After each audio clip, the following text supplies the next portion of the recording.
In our top focus on the show today, Hamas and the Palestinian Islamic Jihad have issued a joint statement responding to the ceasefire plan outlined by US President Joe Biden. Absolutely, Raisha. In a statement, the militant group expressed readiness to positively reach a deal and said that their response prioritizes the interests of Palestinian people and calls for a complete halt to Israeli aggression in Gaza.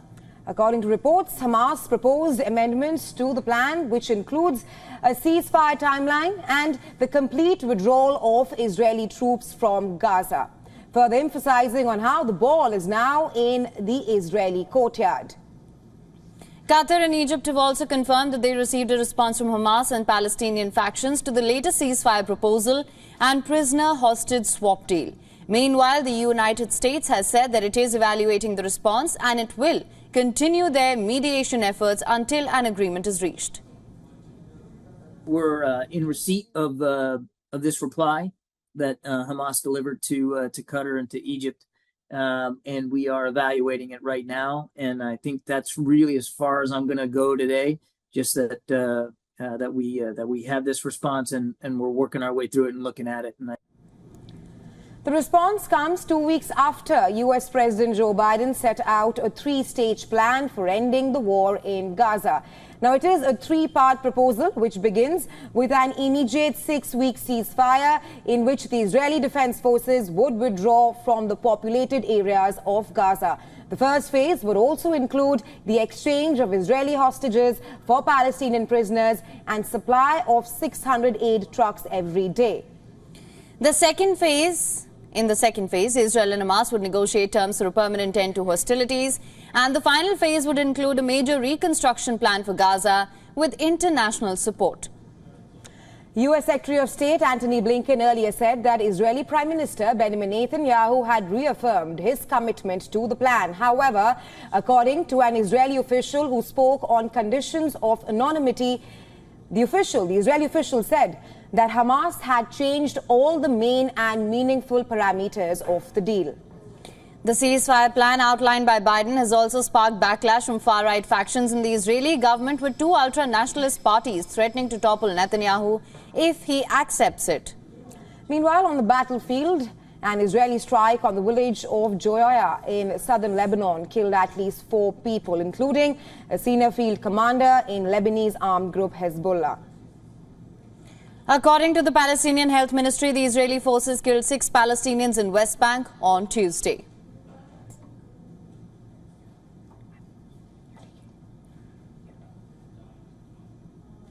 Now, for more on this, we're being joined by Adrian Calmel, fellow at Arabian Peninsula Institute, Terrorism and Middle Eastern scholar. Thank you so much for joining us on World DNA, sir.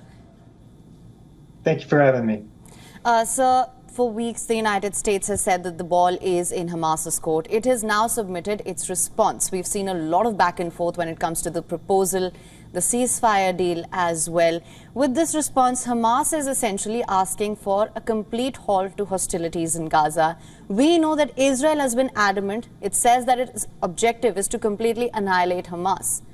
Where do you see things stand at the moment? Well, great question. Where it stands at the moment is that this is a pattern that we're seeing here. Deals that are put forward by whomever it may be. It could be the Israeli government, pressured on the Israeli government by the U.S. administration. The UN Security Council also came out with a ceasefire proposal as well. And there has been a stalling tactic that Hamas has used. We've seen them cornered in Rafah for well over a month now, and it's just a series of proposals, reviews, rejections, go back to the drawing board, and then see who's going to come up with the next proposal. I've always said from the beginning of this war, it was always going to be complex, just knowing the way Hamas fights, knowing what they've created in Gaza with the subterranean structure, the tunnels, etc.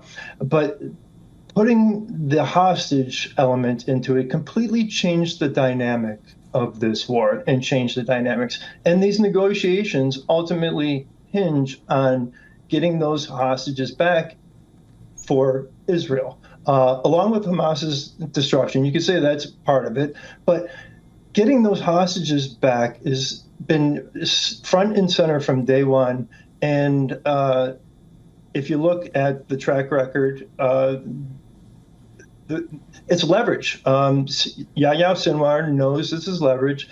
He knows the Islamic Republic's playbook, and that's what he's playing off of. And hostage diplomacy, he's going to play it and work it towards his proposal. So his benefit. So I expect Israel maybe to reject it, possibly come back with another proposal, Hamas to look it over, possibly reject it. We'll see how it plays out.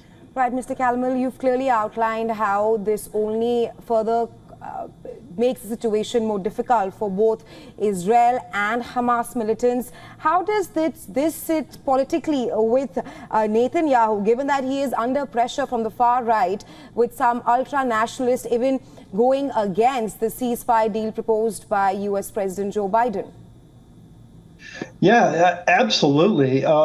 So there's tremendous amount of internal pressure because this last deal, a lot of people, when they put it in front of Hamas, people were saying, why would you even do that? People inside Israel and people outside Israel who look in foreign policy circles, look at this and said, why would you do this? But probably fully knowing that Hamas would reject this. But at the same time, the proposal's out there.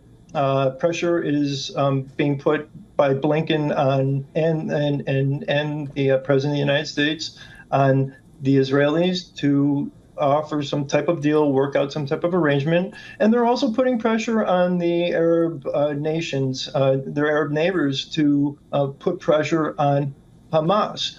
But ultimately, as I said again, the decision, it kind of rests with Sinwar and the Islamic Republic of Iran. Right, Mr. Calmel, thank you so much for taking our time and joining us here on the show with your insights on Hamas's response to the U.S. proposed ceasefire deal. Thank you for having me. It's a pleasure.